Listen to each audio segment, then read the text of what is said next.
আমি যা দেখি আল্লাহর আযাব, পাকড়াও, জাহান্নামের দৃশ্য, সেগুলো যদি তোমরা দেখতে তাহলে তোমাদের পৃথিবীর স্বাদ চিরতরে উঠে যেত। কোনোদিন তোমাদের মুখে হাসি পেত না। আনন্দ উপভোগ করা এটা তোমাদের জীবন থেকে চিরতরে হারিয়ে যেত। তোমরা বাসায় বাড়িতে আনন্দে দুনিয়ার ভোগ বিলাস, নারী, এই সব কিছুর যে আনন্দ তৃপ্তি, এগুলো থেকে চিরকালের জন্য তোমরা হারিয়ে যেতে যদি তোমরা দেখতে আমি যা দেখি, আমি যা শুনি। রজব মাস আসলেই আমাদের স্মৃতিতে ভেসে ওঠে মেয়ারাজের কথা। আমাদের সমাজের মানুষের কাছেও রজব মাসটি মেয়ারাজের মাস হিসাবে সর্বাধিক পরিচিত। যদিও আমরা এর আগে স্পষ্ট করেছি যে রজব মাসটি মূলত সম্মানিত 4 মাসের এক মাস হিসাবে আমাদের কাছে সমাদৃত বিশেষ গুরুত্বপূর্ণ মাস।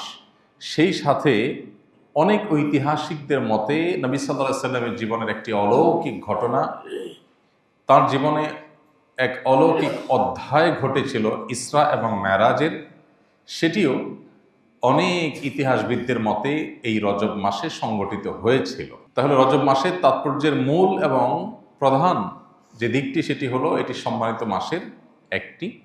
সেই সাথে নবী সাল্লাল্লাহু আলাইহি ওয়াসাল্লামের জীবনে ইসরা এবং মেরাজের মতো অলৌকিক ঘটনা ঘটেছে। সেই ঘটনা ঠিক কবে ঘটেছে এটা নিয়ে ইতিহাসবিদদের মধ্যে নানাবিধ মত থাকলেও অনেক ইতিহাসবিদদের মতে রজব মাসে ঘটেছে। অবশ্য রজব মাসের কোন তারিখে ঘটেছে সেটা নিয়ে আবার নানামুখী মতামত আছে। 16টিরও অধিক মতামত আছে নবী সাল্লাল্লাহু আলাইহি ওয়াসাল্লামের মেরাজের তারিখকে ঘিরে। প্রশ্ন উঠতে পারে, কেন এত মতামত?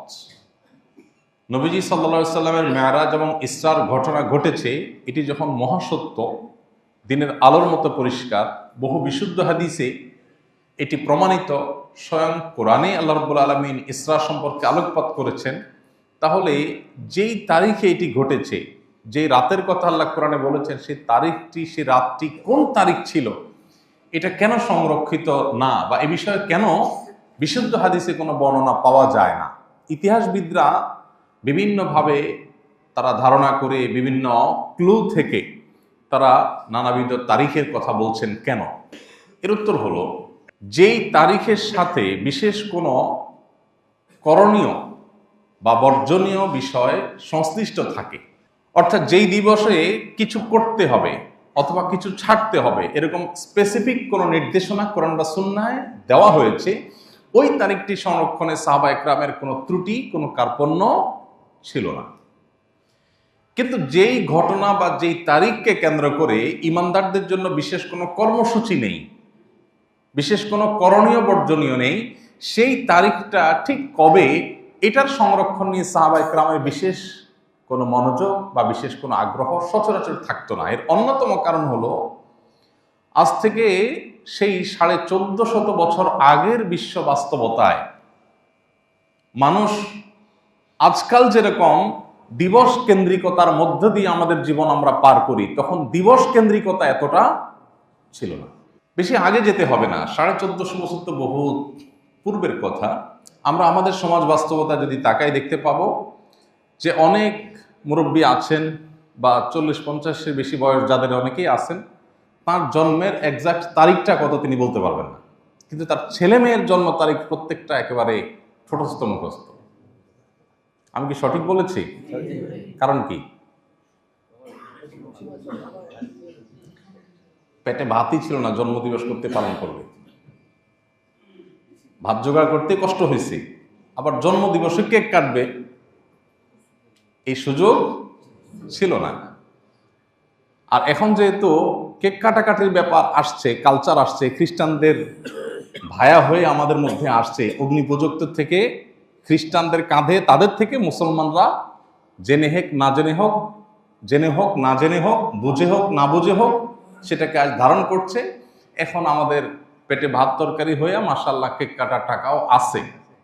যেহেতু আছে, অতএব ছেলে কবে জন্ম নিল, মেয়ে কবে জন্মদিন হলো, জন্মদিবস উপলক্ষে তাকে উইশ করা, এগুলো এখন আমাদের জীবনের বাস্তবতায় পরিণত হয়েছে। এছাড়াও যেহেতু অফিসিয়ালি জন্ম নিবন্ধন করতে হয়, পাসপোর্ট বানাতে হয়, সার্টিফিকেটের জন্য স্কুল কলেজে মাদ্রাসায় দিতে হয়, সেজন্য খুব সঙ্গত কারণেই এখন জন্মের তারিখটা আমরা সংরক্ষণ করছি, অথচ আমরা অনেকে আছি যে নিজের জন্ম তারিখটা কবে এটা আমরা বলতে পারবো না, কারণ তখন এতটা নিড এটার ছিল না। তাহলে এবার 1450 বছর আগে যদি আপনি চলে যান, তাহলে এই নিড বিন্দু পরিমাণও ছিল না। এই কারণে সাহাবায়ে কেরাম যেটা সংরক্ষণ করা দরকার ওইটা করতে কোনো কার্পণ্য করতেন না। নবী করিম সাল্লাল্লাহু আলাইহি ওয়াসাল্লামের কোনো হাদিস, দীর্ঘ হাদিস, অনেকগুলো পয়েন্ট বলেছেন, এমন মনোযোগ নিয়ে সাহাবায়ে কেরাম শুনতেন যে বিভিন্ন হাদিস থেকে আবু হুরায়রা রাদিয়াল্লাহু তাআলা আনহু অন্যান্য সাহাবীদের হাদিস শ্রবণে তাদের মনোযোগিতাকে স্পষ্ট করতে গিয়ে, বোঝাতে গিয়ে উদাহরণ দেয়া হয়েছে যে একটা গাছের উপর যেরকম পাখি এসে বসে, সাহাবীরা এরকম পিনপতন নীরব হয়ে, এরকম পরিপূর্ণ স্তব্ধ হয়ে, নড়াচড়া বাদ দিয়ে, শতভাগ মনোযোগ দিয়ে, ফোকাস দিয়ে নবী সাল্লাল্লাহু আলাইহি ওয়াসাল্লামের কথা শুনতেন, যে পাখির জন্য এটা অনুমান করা কঠিন হতো যে এটা মানুষ না কোনো গাছ। এইভাবে মনোযোগ দিয়ে তারা শুনতেন। তাহলে যেটা সংরক্ষণ করা দরকার সেটা তারা ঠিকই সংরক্ষণ করেছেন, কিন্তু যে বিষয়গুলো সংরক্ষণের সাথে কোনো করণীয় বর্জনীয় ব্যাপার স্যাপার নাই, শরীয়তের কোনো নির্দেশনা নাই, আজকাল যেরকম আমরা শখের বসে অনেক তারিখ সংরক্ষণ করি, এগুলো সাহাবীদের মধ্যে ছিল। তো যে জায়গাটা আমরা ছিলাম মূলত সেটা হলো নবী করিম সাল্লাল্লাহু আলাইহি ওয়াসাল্লামের মেরাজ। এটি ঘটেছে, বহু বিশুদ্ধ হাদিস দ্বারা এটি প্রমাণিত। সশরীরে তার মেরাজ হয়েছে, স্বপ্নযোগে হয়নি। অনেকে বলে স্বপ্নযোগে হয়েছে। স্বপ্নযোগে যদি হতো তাহলে মক্কার মুশরিকরা তো অস্বীকার করতো না। স্বপ্নে তো মানুষ 5 মিনিট ঘুমাইলে ওই 5 মিনিট স্বপ্নের মধ্যে আমেরিকা চলে যাবার চলে আসে। সম্ভব কি? সম্ভব না। নবী সাল্লাল্লাহু আলাইহি ওয়াসাল্লাম মেরাজে রাতে মক্কা থেকে বাইতুল মাকদিস, সেই সুদূর ফিলিস্তিন মক্কা থেকে, সেখান থেকে আবার ঊর্ধ্বাকাশ হয়ে সপ্তাকাশ একটা একটা করে ভ্রমণ করে আসমানে গিয়ে জান্নাত জাহান্নাম দেখে, সিদরাতুল মুনতাহা, বাইতুল মামুর, বিভিন্ন নবীদের সাথে সাক্ষাৎ, সব কিছু করে আবার ব্যাক করেছেন মুহূর্তের মধ্যে, রাতের মধ্যে। মক্কার মুশরিকদের কাছে এটা অবিশ্বাস্য ছিল। কিভাবে সম্ভব এটা তাদের বুঝতে অসুবিধা হচ্ছিল। এই জন্য তারা অবিশ্বাস করেছে। যদি স্বপ্নটা নবী সাল্লাল্লাহু আলাইহি ওয়াসাল্লামের মেরাজের, রাসূল সাল্লাল্লাহু আলাইহি ওয়াসাল্লামের মেরাজটা যদি স্বপ্নে হতো তাহলে এটা কিন্তু অস্বীকার করার কোনো কারণ থাকতো না। তাহলে বোঝা গেল স্বপ্নে হয়নি, সশরীরে হয়েছে, এবং মেরাজের ঘটনা ঘটেছে সেটা সত্য, মহাসত্য। কিন্তু কোন তারিখে ঘটেছে সেই তারিখটা নির্দিষ্ট করে কোনো হাদিসে স্পষ্ট করে বর্ণিত হয় নাই। কারণ আমি এতক্ষণ ব্যাখ্যা করলাম কেন তারিখটা সংরক্ষণ হয়নি। ভাইরা আমার, তাহলে নবী সাল্লাল্লাহু আলাইহি ওয়াসাল্লামের মেরাজ হয়েছে। মেরাজের দুটি পার্ট, একটা হলো মক্কা থেকে বাইতুল মাকদিস পর্যন্ত, এটাকে বলা হয় ইসরা। এটা কোরআনে বর্ণিত হয়েছে। আল্লাহ বলেছেন সুবহানাল্লাযী আসরা বিআবদিহি লাইলাম মিনাল মাসজিদিল হারামি ইলাল মাসজিদিল আকসাল্লাযী বারাকনা হাওলা। ওই আল্লাহ পবিত্র, সকল প্রকার অভিযোগ অনুযোগ, মক্কার মুশরিকদের সন্দেহ সংশয়ের ঊর্ধ্বে, যিনি তার বান্দা মুহাম্মদ সাল্লাল্লাহু আলাইহি ওয়াসাল্লামকে রাতের কিছু অংশে, মুহূর্তের মধ্যে মক্কা থেকে অলৌকিকভাবে বাইতুল মাকদিসে, মসজিদে হারাম মক্কা থেকে বাইতুল মাকদিস, সেখানে আল্লাহ তাআলা নিয়ে গেছেন। এটুকু কোরআনে বর্ণিত আছে। সেখানে আল্লাহ তাআলা বিভিন্ন নবী রাসূলদের অলৌকিকভাবে তাদেরকে উপস্থিত করেছেন, তাদের ইমামতি নবী সাল্লাল্লাহু আলাইহি ওয়াসাল্লাম করেছেন। তারপর সেখান থেকে আল্লাহ রাব্বুল আলামিন তাকে ঊর্ধ্বাকাশ ভ্রমণ করিয়েছেন। তো একটা পার্ট তো কোরআনেই আছে, এটাকে অস্বীকার করলে ইমানই থাকবে না, আর বাকি পার্ট বিশুদ্ধ হাদিসে আছে। দেখুন, এখন মানুষ মহাকাশ ভ্রমণ করছে, মানুষ মহাশূন্য আবিষ্কার করেছে, মহাশূন্যে মানুষ গমন করছে, মহাকাশে মানুষ যাচ্ছে, সেখানে স্টেশন স্থাপন করছে। এই জিনিসগুলো আজ থেকে 1450 বছর আগের পৃথিবীর মানুষ কখনো কল্পনাও করেন। তখনকার মানুষকে যদি বলা হতো যে মানুষ চাঁদে যাবে, সবাই পাগল বলতো না?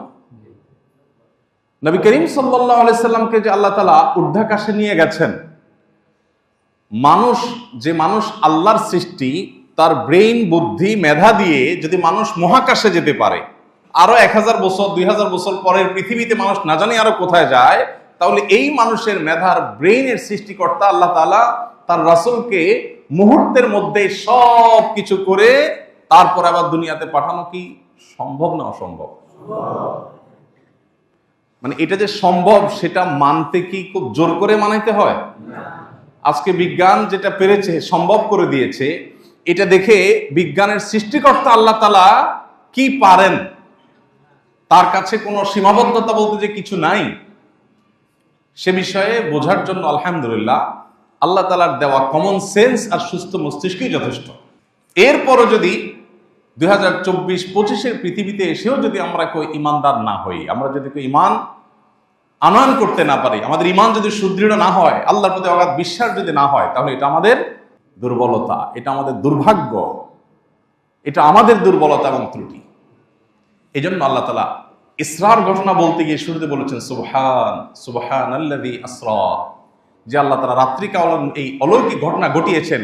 তোমরা যে সন্দেহ সংশয় করছো মক্কার মুশরিকেরা, এগুলো থেকে আল্লাহ অনেক ঊর্ধ্বে, তোমরা চিন্তাও করতে পারো না। এগুলো আল্লাহর জন্য কোনো ইস্যুই না, কোনো ব্যাপারই না। ভাইরা আমার, তো নবী করিম সাল্লাল্লাহু আলাইহি সাল্লামকে আল্লাহ রাব্বুল আলামিন এই মেরাজের যে ঘটনা তাকে আল্লাহ তাআলা ঘটিয়েছেন তার জীবনে, এটি কেন ঘটিয়েছেন? এর একটি কারণ, অনেক কারণের ভিতরে একটি কারণ হলো, আমরা জানি নবী করিম সাল্লাল্লাহু আলাইহি সাল্লামের জীবনে একটি বছর ছিল খুব কষ্টের বছর, যে বছরকে বলা হয় আমাল হুজন, পেরেশানির বছর, কষ্টের বছর। সেই বছরটা ছিল ওই বছর যে বছরে নবী সাল্লাল্লাহু আলাইহি সাল্লাম তার ঘরের আপনজন এবং বাইরের একমাত্র আশ্রয়দাতা দুজনকে হারিয়েছেন। তার ঘরের আশ্রয়দাতা ছিলেন, ঘরে সান্ত্বনা দানকারী ছিলেন খাদিজা রাদিয়াল্লাহু তাআলা আনহা, আর বাইরের সান্ত্বনা দানকারী ছিলেন চাচা আবু তালেব। দুজনকে হারিয়েছেন। আর মক্কার মুশরিক তায়েফদের মুশরিকদের নির্যাতনে, নিষ্পেষণে ক্লিষ্ট, পরিশ্রান্ত এবং মনোবেদনায় তিনি খুব কষ্ট পাচ্ছিলেন। তার জীবনের সবচেয়ে কষ্টের বছরে আল্লাহ রাব্বুল আলামিন তাকে সান্ত্বনা দেবার জন্য, তার মনোবেদনা দূর করবার জন্য আল্লাহ তাআলা তাকে কাছে ডেকে নিয়ে গেছেন, জান্নাত দেখিয়েছেন। জান্নাত দেখার পর একজন ইমানদার, যেটা কখনো কেউ কোনোদিন দেখতে পায় না, কল্পনা করে না, এই সৃষ্টি জগতে কোনো কিছুর সাথে যেটা কোনো তুলনা চলে না, সেই জান্নাত অবলোকন করতে পারাটাও মানুষের জীবনের সবচেয়ে বড় সুখ। আল্লাহ তাআলা সেই জিনিসটা নবী সাল্লাল্লাহু আলাইহি ওয়াসাল্লামকে দান করলেন। আল্লাহর সান্নিধ্যে আল্লাহ নিয়ে গেলেন, এক একটা আসমানে এক একজন নবীর সাথে সাক্ষাৎ করালেন। তারপর আল্লাহ রাব্বুল আলামিন নবী সাল্লাল্লাহু আলাইহি ওয়াসাল্লামকে সিদরাতুল মুনতাহা, ঊর্ধ্বাকাশের শেষ সীমানা, যেখানে বিশাল বড় একটা বড়ই বৃক্ষ আছে, সেটা দুনিয়ার এই গাছগুলোর আকারের বা সাইজের না, নামে হয়তো বলেছে, তার প্রকৃতি, তার আকার, সেগুলোর সাথে এগুলোর কোনো তুলনা নেই। সেটা হলো সীমানা ঊর্ধ্বাকাশের। আল্লাহ রাব্বুল আলামিনের সৃষ্টি জগতের মধ্যে জিবরিল সহ অন্য কোনো ফেরেশতা ওইটা ক্রস করে আর আল্লাহর আরশ বা উপরে আর যেতে পারে না। আল্লাহ তাআলা সেখানেও নবী সাল্লাল্লাহু আলাইহি ওয়াসাল্লামকে নিয়েছেন, তার সাথে কথোপকথন করেছেন, তাকে অনেক উপহার দিয়েছেন, নেয়ামত দিয়েছেন, আবার তাকে ফেরত পাঠিয়েছেন। এগুলো সবই ছিল ওই যে পেরেশানির বছরে তার মনোবেদনা দূর করবার জন্য আল্লাহর পক্ষ থেকে উপহার, পুরস্কার। ভাইরা আমার, প্রিয় নবী সাল্লাল্লাহু আলাইহি সাল্লাম মেরাজে কি কি দেখেছেন? প্রথমত তিনি দেখেছেন জিবরিল আলাইহিস সালামকে তার আপন আকৃতিতে, এবং নবী সাল্লাল্লাহু আলাইহি সাল্লাম জিবরিলকে তার মূল আকৃতিতে এর আগেও দেখেছেন। আল্লাহ রাব্বুল আলামিন ফেরেশতা জিবরিলকে 600 ডানা দিয়েছেন। কত ডানা? প্রত্যেকটা ডানা যতদূর মানুষের চোখ যায় ততদূর বিস্তৃত, এত বিশাল। এরকম 600 ডানা আল্লাহ তাআলা দিয়েছেন। এই বিশাল বড় সৃষ্টি আল্লাহ তাআলা তার মূল আকৃতিতে আল্লাহ তাআলা নবী সাল্লাল্লাহু আলাইহি সাল্লামকে দেখার সুযোগ দিয়েছেন এই মেরাজ। মেরাজ নবী সাল্লাল্লাহু আলাইহি সাল্লাম প্রত্যেক আকাশে এক একজন নবীর সাথে সাক্ষাৎ করেছেন। যত নবী রাসূল তাঁর আগে পৃথিবী থেকে গত হয়েছেন, আল্লাহ তাআলা তাদেরকে বিভিন্ন আকাশে উপস্থিত রেখেছেন।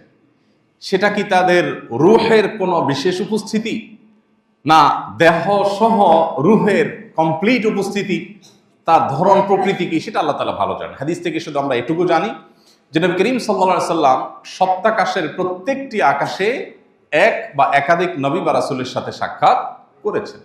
যেমন প্রথম আকাশ যেটি, এটিতে নবী সাল্লাল্লাহু আলাইহি সাল্লাম সাক্ষাৎ করেছেন আদম আলাইহিস সালামের সাথে, আদি পিতা। দ্বিতীয় আকাশে নবী সাল্লাল্লাহু আলাইহি ওয়াসাল্লাম সাক্ষাৎ করেছেন আল্লাহ নবী ঈসা আলাইহিস সালামের সাথে। তৃতীয় আকাশে নবী সাল্লাল্লাহু আলাইহি ওয়াসাল্লাম সাক্ষাৎ করেছেন আরেক নবী আল্লাহ তাআলা ইউসুফ আলাইহিস সালামের সাথে। চতুর্থ আকাশে নবী করিম সাল্লাল্লাহু আলাইহি ওয়াসাল্লাম সাক্ষাৎ করেছেন আল্লাহ নবী ইদ্রিস আলাইহিস সালামের সাথে। পঞ্চম আকাশে নবী করিম সাল্লাল্লাহু আলাইহি ওয়াসাল্লাম সাক্ষাৎ করেছেন আল্লাহ নবী হারুন আলাইহিস সালামের কাছে সাথে। আর ষষ্ঠ আকাশে নবী সাল্লাল্লাহু আলাইহি ওয়াসাল্লাম সাক্ষাৎ করেছেন মূসা আলাইহিস সালামের সাথে। এবং সপ্তাকাশে নবী সাল্লাল্লাহু আলাইহি ওয়াসাল্লাম সাক্ষাৎ করেছেন ইব্রাহিম আলাইহিস সালামের সাথে। তাহলে আদম আলাইহিস সালাম, ঈসা আলাইহিস সালাম, ইউসুফ আলাইহিস সালাম, ইদ্রিস আলাইহিস সালাম, হারুন আলাইহিস সালাম, মূসা আলাইহিস সালাম এবং ইব্রাহিম আলাইহিস সালাম। সাত আকাশে সাতজন বড় এবং বিশিষ্ট নবী রাসূলদের সাথে নবী সাল্লাল্লাহু আলাইহি ওয়াসাল্লাম সাক্ষাৎ করেছেন। এই সাক্ষাতে তাদের সাথে মত বিনিময়ের, তাদের সাথে কুশল বিনিময়ের, তাদের কাছ থেকে দোয়া লাভ করার নানাবিধ সৌভাগ্যে নবী সাল্লাল্লাহু আলাইহি ওয়াসাল্লামকে আল্লাহ তাআলা ধন্য করেছেন। তৃতীয়ত নবী সাল্লাল্লাহু আলাইহি ওয়াসাল্লাম এই মেরাজে হাউজে কাউসার যেটি আল্লাহ তাআলা তাকে দান করবেন কিয়ামতে, তার সুন্নাহর অনুসারী যারা বিদআত এবং শিরক থেকে যারা বেঁচে থাকেন সেই ঈমানদারদেরকে নবী সাল্লাল্লাহু আলাইহি ওয়াসাল্লাম যে হাউজ থেকে নিজে হাতে পান করাবেন, যে হাউজে কাউসারের অগণিত পান করার বিশাল ব্যবস্থাপনা থাকবে। সকল ঈমানদারদেরকে আল্লাহ তাআলা সেখান থেকে, নবী সাল্লাল্লাহু আলাইহি ওয়াসাল্লামের সুন্নাহর অনুসারীদেরকে আল্লাহ তাআলা সেখান থেকে পানি পান করাবেন। যে সে পানি পান করবে লা ইয়াজমা আবাদা, জান্নাতে প্রবেশের আগ পর্যন্ত তার আর কখনো পিপাসা পাবে না। অথচ কিয়ামতে সূর্য মানুষের খুবই নিকট অবস্থান করবে, যার কারণে পিপাসায় মানুষ পাগল পড়া থাকবে, কিন্তু মৃত্যু আসবে না। ওই সময়টাতে আল্লাহ তাআলা যে হাউজে কাউসার দান করবেন নবীজিকে, মেরাজে সে হাউজে কাউসার তাকে দেখিয়েছেন। এটা অনেক বড় সৌভাগ্য এবং নেয়ামত ছিল তার জন্য। 4 নম্বর যে জিনিসটি দেখেছেন তা হলো জান্নাতের কিছু দৃশ্য, জাহান্নামের কিছু দৃশ্য আল্লাহ তাআলা তাকে দেখিয়েছেন। কি হতে পারে? এখন প্রশ্ন উঠতে পারে, জান্নাত জাহান্নাম কি অলরেডি সৃষ্ট? উত্তর হলো হ্যাঁ। এটাই আহলে সুন্নাহ ওয়াল জামাআর আকীদা। কোরআন এবং সুন্নাহ এটাই বলে যে জান্নাত এবং জাহান্নামকে আল্লাহ তাআলা সৃষ্টি করেছেন, ইতোমধ্যে সেটা সৃষ্টি হয়ে আছে। নবী করিম সাল্লাল্লাহু আলাইহি ওয়াসাল্লামকে আল্লাহ রাব্বুল আলামিন সে জান্নাতের কিছু দৃশ্য, আবু হুরায়রা রাদিয়াল্লাহু তাআলা আনহুর পায়ের আওয়াজ জান্নাতে শুনতে পাওয়া, বিশিষ্ট সাহাবীদের অনেকের ফজিলত মর্যাদা, জান্নাতে আগে আগে থাকতে পারা, তাদের সৌভাগ্য, তাদের মর্যাদার কারণগুলো উদ্ঘাটন করতে পারা, জান্নাতীয় কিছু নেয়ামত আল্লাহ সুবহানাহু ওয়া তাআলা তাকে দেখিয়েছেন। সেই সাথে জাহান্নামের কিছু করুণ দৃশ্য মানব জাতিকে, আদম সন্তানকে, ঈমানদারদেরকে সতর্ক করার জন্য আল্লাহ তাআলা দেখিয়েছেন। 5 নম্বর, নবী সাল্লাল্লাহু আলাইহি ওয়াসাল্লাম সাক্ষাৎ করেছেন জাহান্নামের যে প্রহরী মালিক নামক ফেরেশতা, তার সাথে। তিনি ছাড়াও অন্যান্য অনেক ফেরেশতার সাথে নবী সাল্লাল্লাহু আলাইহি ওয়াসাল্লামকে আল্লাহ তাআলা সাক্ষাৎ ঘটিয়েছেন মেরাজের মাধ্যমে। এবং 6 নম্বরে নবী সাল্লাল্লাহু আলাইহি ওয়াসাল্লাম এই সফরে বাইতুল মামুর ভিজিট করেছেন। বাইতুল মামুর হলো ঊর্ধ্বাকাশে একটি মসজিদ। যেই বাইতুল মামুর, এইটা আল্লাহ রাব্বুল আলামিন মক্কার কাবার ঠিক বরাবর আল্লাহ তাআলা যার অবস্থান রেখেছেন। এই মসজিদের বিশালতা এত বড়, যেখানে আল্লাহর ফেরেশতারা প্রতিবারে প্রবেশ করলে 70,000 ফেরেশতা সেখানে সালাত আদায় করেন। ফেরেশতাদের আকৃতি অবশ্য হাদিসে এখানে উল্লেখ করা হয়নি যে কি আমাদের মতো আকৃতি 70,000 নাকি ওই যে জিবরিলের মতো আকৃতি 70,000, সেটা আল্লাহ তাআলা ভালো জানেন। তো 70,000 ফেরেশতা একসাথে যারা সালাত আদায় করেন, তারা একদিন যারা সালাত আদায় করে বের হন, সেখান থেকে নামাজ পড়ে বের হন, কিয়ামত পর্যন্ত তারা আর সেখানে ঢোকার সুযোগ পান না। এরপরে নতুন 70,000 ঢোকে। এইভাবে আল্লাহ তাআলার ফেরেশতাদের সংখ্যা কত একমাত্র আল্লাহ তাআলা ভালো জানেন। তো এই জন্য নবী সাল্লাল্লাহু আলাইহি ওয়াসাল্লামকে আল্লাহ তাআলা বাইতুল মামুর সাক্ষাৎ করার সুযোগ দিয়েছেন। 7 নম্বর, নবী সাল্লাল্লাহু আলাইহি ওয়াসাল্লামকে আল্লাহ তাআলা সিদরাতুল মুনতাহা এটা ভিজিট করার সুযোগ দিয়েছেন, যেটা কথা একটু আগে বলছিলাম যে ঊর্ধ্বাকাশের, ঊর্ধ্ব জগতের সর্বশেষ যে এন্ডিং পয়েন্ট, বর্ডার, যেটা কোনো ফেরেশতারও ক্রস করবার সুযোগ নেই, জিবরিলের যাওয়ার সুযোগ নেই, সেখানে আল্লাহ রাব্বুল আলামিন নবী সাল্লাল্লাহু আলাইহি ওয়াসাল্লামকে নিয়েছেন এবং আল্লাহর সাথে একান্তে কথা বলার সুযোগ দিয়েছেন। জিবরিলও যেটা ক্রস করতে পারেন, আল্লাহ তাআলা তাকে সেটা ক্রস করে আল্লাহর কাছাকাছি আল্লাহ তাআলা নিয়েছেন এবং তাকে এই নিয়ামতগুলো দেখিয়েছেন। নবী করিম সাল্লাল্লাহু আলাইহি ওয়াসাল্লামের মেরাজের প্রাপ্তির অনেক আলোচনা করার মতো, খুবই সংক্ষিপ্ত সময়। তো এই অর্জনগুলো আল্লাহ তাআলা তার নবী সাল্লাল্লাহু আলাইহি ওয়াসাল্লামকে দান করেছেন মেরাজের মাধ্যমে। এবং এই মেরাজ থেকে আমাদের প্রাপ্তির জায়গা নাম্বার 1, আমাদের প্রাপ্তির জায়গা হলো নবী করিম সাল্লাল্লাহু আলাইহি ওয়াসাল্লাম মেরাজে জাহান্নামীদের কিছু দৃশ্য দেখেছেন। আল্লাহ তাআলা তাকে কিছু দৃশ্য দেখিয়েছেন। সেই দৃশ্যটা দুনিয়াতে যেরকম ডামি ক্লাস হয়, ডামি অনেক কিছু হয়, হতে পারে জাহান্নামের ওইরকম একটা চিত্র যে এমন হবে সেটা আল্লাহ তাআলা দেখিয়েছেন, আবার হতে পারে আল্লাহ তাআলা মূল এবং হাকিকতটাই দেখিয়েছেন। এর প্রকৃত রূপ কেমন ছিল, আলমুল গায়ব এবং অদৃশ্যের জগৎ সম্পর্কে কোরআন সুন্নাহ যতটুকু বলে আমরা ততটুকু শুধু ঈমান আনি, এর ডিটেইল আমরা নিজেদের থেকে ব্যাখ্যা করার সুযোগ থাকে না। তো নবী সাল্লাল্লাহু আলাইহি সাল্লাম জাহান্নামে যা দেখেছেন সেখান থেকে আমাদের শিক্ষা গ্রহণ করবার সুযোগ আছে। যেমন মেরাজে আল্লাহর হাবিব সাল্লাল্লাহু আলাইহি সাল্লাম যখন ফেরেশতার সাথে জাহান্নামের বিভিন্ন দৃশ্য দেখছেন, এর মধ্যে একটা দৃশ্য হলো যে তিনি দেখতে পাচ্ছিলেন যে কিছু মানুষ তারা তাদের হাতে যে নখগুলো, এই নখগুলো সাধারণ আমাদের দুনিয়াতে যেরকম নখ থাকে এরকম পাতলা বা এতটা সাধারণ পর্যায়ের নখ না, সে নখগুলো দেখতে পাচ্ছেন জাহান্নামে কিছু লোক তাদের নখগুলো হলো সবগুলো পিতলের, খুব শক্তিশালী, খুব ধারালো, ভয়ঙ্কর। এগুলো দিয়ে তারা তাদের চেহারা এবং বুককে তারা ছিঁড়ে ফেলছে, রক্তাক্ত করে ফেলছে। এটা অটোমেটিক, এটা সুস্থ স্বাভাবিক মানুষ তো নিজের চেহারা নিজের বুক আশ্রাবে না, কিন্তু এমনভাবে আল্লাহ তাআলা তাদের শাস্তি দিচ্ছেন যে তাদের এই হাত দিয়ে তাদের মুখ এবং বুককে তারা ছিঁড়ে ফেলছে, আবার সেটা স্বাভাবিক হচ্ছে, আবার ছিঁড়ে ফেলছে। এইভাবে এই শাস্তির মধ্যে তারা ডুবে আছে, এটা অটো হয়ে গেছে, আল্লাহ তাআলা ওইভাবে সেট করে ফেলেছেন তার জন্য। এই শাস্তি তাদের চলছে। নবী সাল্লাল্লাহু আলাইহি সাল্লাম সেখানে থামলেন, ফেরেশতাকে জিজ্ঞাসা করলেন, এই করুণ পরিণতি যাদের হচ্ছে এরা কারা, কি অপরাধে তাদের এই শাস্তি হচ্ছে? তখন নবী সাল্লাল্লাহু আলাইহি সাল্লামকে ফেরেশতারা জানালেন, এরা হলেন সেই সকল মানুষ যারা পৃথিবীতে মানুষের চরিত্র হনন করত, মানুষের অগোচরে মানুষকে নিয়ে সমালোচনা করে মজা পেত, গীবত শেকায়েত করত, মানুষের সম্মান হানি করত, মর্যাদা নষ্ট করত, মানুষকে অপমান অপদস্থ করত, মিথ্যা মানুষের বিরুদ্ধে নানাবিধ কথা তারা রটাতো, এগুলোতে তারা এনজয় করত, মজা পেত। আজ আল্লাহর তরফ থেকে তাদের জন্য এই শাস্তি, এবং এই শাস্তি তাদের জন্য চলমান থাকবে। এরপর নবী করিম সাল্লাল্লাহু আলাইহি সাল্লাম আরেকটা দৃশ্য দেখলেন, সেটা হলো কিছু লোক তাদের ঠোঁট কাটা হচ্ছে আগুনের কেচি দিয়ে, একটা কেচি আগুনের, সেই কেচি দিয়ে ঠোঁট কাটা হচ্ছে, কেটে ফেলা হচ্ছে, কষ্টে চিৎকার চেঁচামেচি, আবার সেটা জোড়া লেগে যাচ্ছে, আবার কাটা হচ্ছে, এভাবে অনবরত এই শাস্তির মধ্যে তারা নিপতিত। নবী করিম সাল্লাল্লাহু আলাইহি সাল্লাম জিজ্ঞাসা করলেন ফেরেশতাকে যে এরা কারা? তখন ফেরেশতা বললেন, এরা হলো সেই সকল মানুষেরা যারা পৃথিবীতে মানুষকে অনেক লম্বা লম্বা নসিহত করত, উপদেশ দিত, মানুষকে কোরআন এবং হাদিসের কথা বলে সতর্ক করত, মানুষকে আল্লাহ ভীতি সৃষ্টি করার জন্য বলতো, কিন্তু তারা নিজেরা সেটার উপর আমল করত। আল্লাহ তাআলা আমাদেরকে জাহান্নামের আযাব থেকে রক্ষা পাওয়ার তৌফিক দান করুন। ইয়াকুলুনা মা লা ইয়াফআলুন, তারা বলার সময় মানুষকে অনেক কথা বলে, নিজে আমল করে না। এই রোগ আমাদের অনেকের মধ্যেই আছে। এই রোগের সবচেয়ে বড় কাস্টমার বা এই রোগের সবচেয়ে বড় আতঙ্কের জায়গা রোগী হলেন আলেম ওলামারা, হাফেজরা, কারি সাহেবরা। আর আমরা যারা সাধারণ মানুষ আছি, আমরাও মানুষকে যে কথা বলি সেটা নিজে আমরা আমল করি না। আল্লাহ বলেছেন, আতা'মুরুনা আন-নাসা বিল বিররি ওয়া তানসাউনা আনফুসাকুম, মানুষকে ভালো কাজের কথা বলো আর নিজেকে ভুলে যাও, নিজে সে কাজটা করো না। এর ভয়ঙ্কর শাস্তি। সাল্লাল্লাহু আলাইহি সাল্লাম এই দৃশ্য দেখেছেন যে কিছু মানুষ আল্লাহর কিতাব তারা পড়ে কিন্তু আমল করে না, মানুষকে বলে নিজেরা আমল করে না। আল্লাহ তাআলা সেই দুর্ভাগ্য মানুষদের কাতারে যেন আমাদেরকে শামিল না করেন।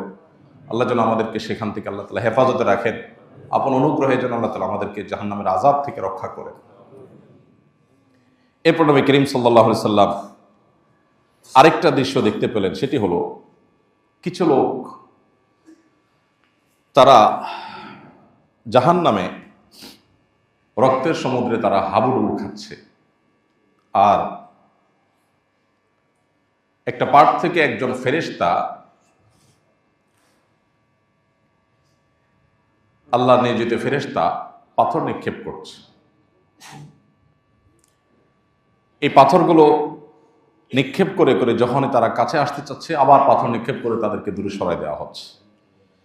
এভাবে তাদের শাস্তি চলছে যে রক্তের সমুদ্রে তারা হাবুডুবু খাচ্ছে, আর পাথরের আঘাতে তারা রক্ত রঞ্জিত হচ্ছে, কষ্ট পেয়ে যাচ্ছে, কিন্তু তাদের মৃত্যু আসছে না। এইরকম পরিস্থিতিতে এই মানুষগুলোর যখন শাস্তি হচ্ছে, নবী করিম সাল্লাল্লাহু আলাইহি সাল্লাম সেটা দেখে ফেরেশতাদের জিজ্ঞাসা করলেন, এরা কারা? তখন ফেরেশতারা বললেন, এরা হলো সেই লোক যারা পৃথিবীতে সুদের কারবার করত, তাদের বুক কাঁপত না। আল্লাহ তাআলা যেটাকে এত জঘন্য হারাম ঘোষণা করেছেন সেটা তারা অবলীলায় করত। এই সুদখোরদেরকে, সুদের কারবার যারা করেছে তাদেরকে এভাবে শাস্তি দেওয়া হচ্ছে। এভাবে নবী করিম সাল্লাল্লাহু আলাইহি ওয়াসাল্লাম মেরাজে জাহান্নামীদের বিভিন্ন দৃশ্য এবং চিত্র তিনি দেখেছেন। তাকে অবলোকন করবার সুযোগ আল্লাহ তাআলা দিয়েছেন যেন তিনি আমাদেরকে সতর্ক করেন। তিনি সতর্ক হন। তিনি এই জন্য বলেছেন, ইন্নী আরা মা লা তারাউন আসমাউ মা লা তাসমাউন। আমি যা দেখি তোমরা তা দেখো না, আমি যা শুনি বা শুনেছি তোমরা তা শুনো না।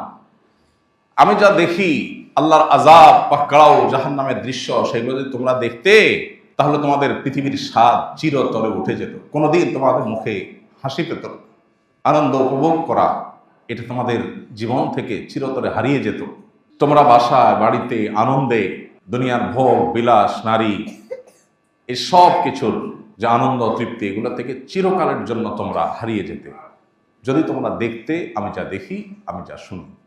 আল্লাহ তাআলা আমাদেরকে শিক্ষা গ্রহণ করবার তৌফিক নসিব করুন।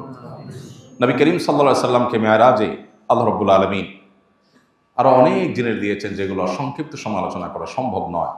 5 ওয়াক্ত নামাজ আমরা জানি মেরাজ থেকে তিনি পেয়েছেন। তার আগ পর্যন্ত 5 ওয়াক্ত নামাজের বিধান এই উম্মতের জন্য ছিল না। আল্লাহ তাআলা নবী সাল্লাল্লাহু আলাইহি সাল্লামের সাথে একান্ত আলাপচারিতার পর তাকে 5 ওয়াক্ত নামাজ দিয়েছেন। তবে প্রথমত এটি 50 ওয়াক্ত ছিল। 50 ওয়াক্ত নামাজ দিয়ে যখন পাঠালেন, তিনি ফিরে এসেছেন। মুসা আলাইহিস সালামের সাথে সাক্ষাৎ হলো। যখন ফিরে আসছেন, মুসা আলাইহিস সালাম বললেন, 50 ওয়াক্ত নামাজ আপনার উম্মতের জন্য কঠিন হয়ে যাবে, তারা পারবে না। দিনে 50 ওয়াক্ত নামাজ পড়তে গেলে তারা কিছু করতে পারবে না। আল্লাহর এই কঠিন এই নির্দেশ মানাটা তাদের জন্য কঠিন হয়ে যাবে। এরা দুনিয়ার প্রতি অনেক আকৃষ্ট হবে, অনেক কাজে ব্যস্ত হয়ে যাবে। আপনি আল্লাহর কাছে যান, কমায় নেন। নবীজি আল্লাহর কাছে ফেরত আসলেন, বলেন, আল্লাহ আমার উম্মতের জন্য এটা কষ্ট হয়ে যাবে, আপনি আর একটু কমায় দেন দায়িত্ব। 45 ওয়াক্ত দেওয়া হলো। এভাবে কয়েক দফা গিয়ে কমাতে কমাতে 5 ওয়াক্ত পর্যন্ত আসার পর নবী সাল্লাল্লাহু আলাইহি সাল্লাম সেটা নিয়ে আসলেন। আল্লাহ রাব্বুল আলামিন নবী সাল্লাল্লাহু আলাইহি সাল্লামকে সুসংবাদ দিয়েছেন যে 50 ওয়াক্ত নামাজ দিয়ে আপনার উম্মতকে যে এর বিনিময় আমি দিতাম, 50 ওয়াক্তের জায়গায় 5 ওয়াক্ত করে দেওয়া হলেও তাদের সুবিধার্থে এই 5 ওয়াক্তই যদি ঠিকমতো তারা আদায় করে তাহলে 50 ওয়াক্তের যে বিনিময় এটা তাদেরকে দেওয়া হবে। নবী করিম সাল্লাল্লাহু আলাইহি সাল্লামের সাথে তিরমিজি বর্ণিত হাদিসে আমরা জানি যে ইব্রাহিম আলাইহিস সালামের সাথে সাক্ষাৎ হয়েছে যখন মেরাজে, তখন ইব্রাহিম আলাইহিস সালাম তার সাথে সাক্ষাৎ হওয়ার পর ইব্রাহিম আলাইহিস সালাম নবী সাল্লাল্লাহু আলাইহি সাল্লামকে বলেছেন, তোমার উম্মতকে আমার পক্ষ থেকে সালাম পৌঁছাবা। আমাদেরকে সালাম দিয়েছেন কে? ইব্রাহিম আলাইহিস সালাম। সালাম পৌঁছে তোমার উম্মতকে বলে দিবা, জানিয়ে দিবা যে জান্নাতের মাটি বড় পবিত্র, এর পানি বড় সুমিষ্ট, আর জান্নাত পুরাটাই কিন্তু খাঁখা শূন্য জায়গা।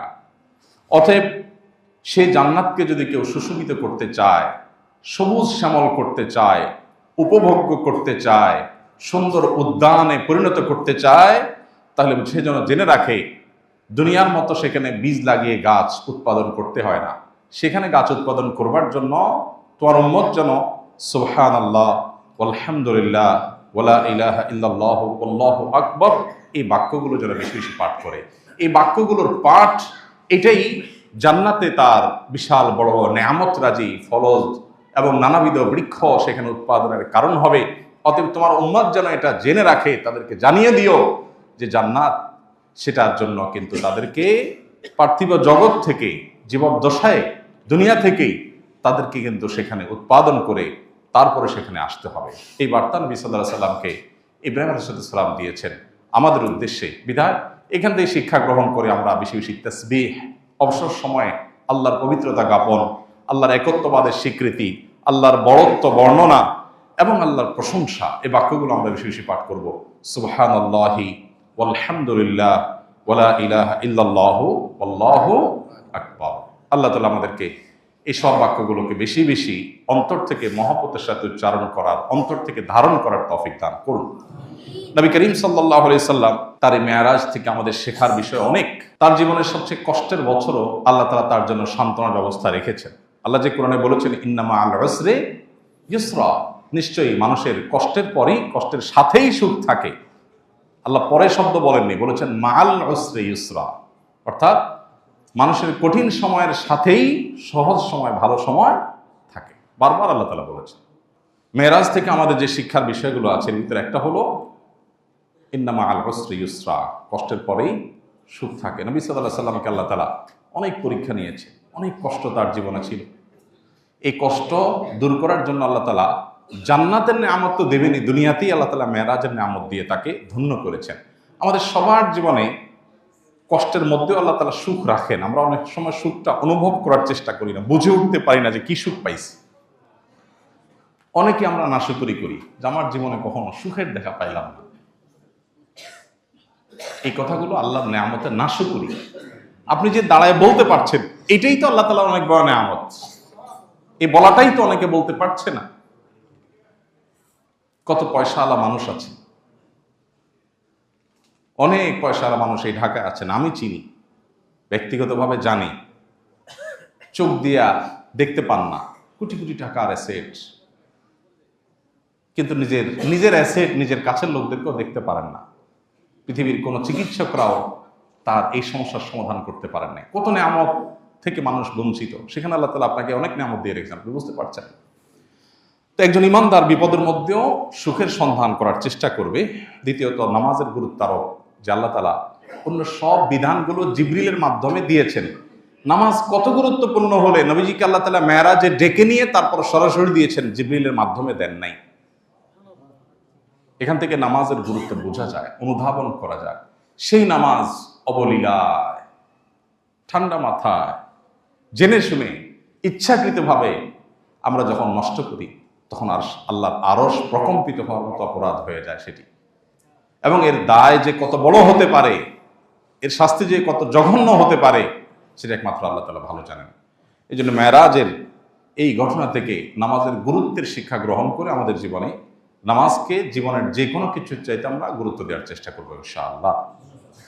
সব হারিয়ে যেতে পারে, কিন্তু নামাজ হারতে পারে না ইমানদারের জীবন, কোন অবস্থাতেই না।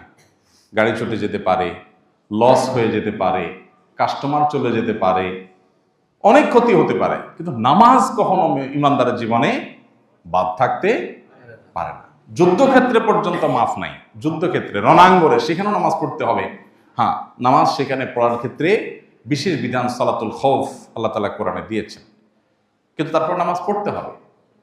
কারণ সতর ঢাকার মতো কোনো ব্যবস্থা নাই, এমন কোনো কঠিন জটিল পরিস্থিতির মধ্যে আছেন, এদিকে সতর ঢাকা নামাজের জন্য ফরজ, তাকেও নামাজ পড়তে হবে। প্রয়োজনে সতর ছাড়া, ঢাকা ছাড়া বসে বসে নামাজ পড়বে, তারপর নামাজ পড়তে হবে। কেউ সমুদ্রে নিমজ্জমান, কিছু একটা ধরে ভেসে আছে, যান বাঁচানো দায়, নামাজের ওয়াক্ত চলে যাচ্ছে, ওই অবস্থায় তার নামাজ পড়তে হবে। কেবলার দিকে ফিরে স্থির থাকার মতো অবস্থা নেই, ঢেউ তাকে অনবরত নাড়িয়ে দিচ্ছে, তাহলে যেদিকে সম্ভব ওইদিকে ফিরে নামাজ পড়বে, তারপর তাকে নামাজ পড়তে হবে। একজন মানুষ দাঁড়িয়ে নামাজ পড়তে পারছে না, তাকে বসে পড়তে হবে। বসে পড়তে পারছে না, শুয়ে পড়তে হবে। অঙ্গ প্রত্যঙ্গ, মাথা হাত নাড়াতে পারছে না, মনে মনে পড়তে হবে। মাফ নাই, ওযু করার ক্ষমতা নাই, পানি নাই, তায়াম্মুম করবে। মাটিতে থাকুক আর আকাশে বিমানে থাকুক, রেলে থাকুক আর বাসে থাকুক, নামাজ কখনো মাফ নাই। প্রত্যেকটা বিধানের বিকল্প আছে। রমজানে রোজা রাখতে পারছেন না কারণ আপনি সফরে আছেন, ট্যুরে আছেন, শরীয়ত বলেছে অসুবিধা নাই, পরে রাখি দিও। কিন্তু নামাজের ক্ষেত্রে এটা বলে নাই যে সফরে আসো, কষ্ট হচ্ছে, ঠিক আছে নামাজ না রাখলে চলবে বা পরে পড়লে চলবে না, সময় মতো আদায় করতে হবে। আল্লাহ তাআলা নামাজের গুরুত্ব আমাদেরকে বোঝার তৌফিক দান করুন। চোখ যেদিন বন্ধ হয়ে যাবে, মহাসত্যের মুখোমুখি যেদিন আমরা হয়ে যাব, সেদিন আমাদের সবার আগে হিসাব নেওয়া হবে নামাজের। নামাজটা ঠিক, বাকি সব সহজ করে দেওয়া হবে। নামাজে গড়বড়, সবগুলোতে আটকা পড়ে যাবে। আল্লাহ তাআলা আমাদেরকে নামাজ নিয়মিত সর্বোচ্চ গুরুত্বের সাথে সুন্দরভাবে আদায় করার তৌফিক দান করুন। নবী করিম সাল্লাল্লাহু আলাইহি ওয়াসাল্লাম তার মর্যাদা ও মেরাজের ঘটনা থেকে ফুটে উঠে আল্লাহর কাছে তিনি কত সম্মানিত, কত মর্যাদা তার, যে আল্লাহ তাআলা তাকে মেরাজ এবং ইসরার মতো নেয়ামত দিয়েছেন, তার কাছে নিয়েছেন। কোন নবী রাসূলকে আল্লাহ তাআলা এই নেয়ামত দেন নাই। মুসা আলাইহিস সালামের সাথে আল্লাহ কথোপকথন করেছেন, সেজন্য তিনি কালিমুল্লাহ। ঈসা আলাইহিস সালামকে আল্লাহ তাআলা বিশেষ বৈশিষ্ট্য দিয়েছেন, মাতৃকোলে কথা বলার শক্তি দিয়েছেন।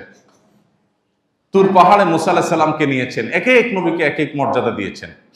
মুহাম্মদ সাল্লাল্লাহু আলাইহি সাল্লাম একমাত্র নবী, একমাত্র রাসূল, যাকে আল্লাহ তাআলা স্বয়ং তার কাছে নিয়ে সম্মানিত করেছেন, মর্যাদা দিয়েছেন।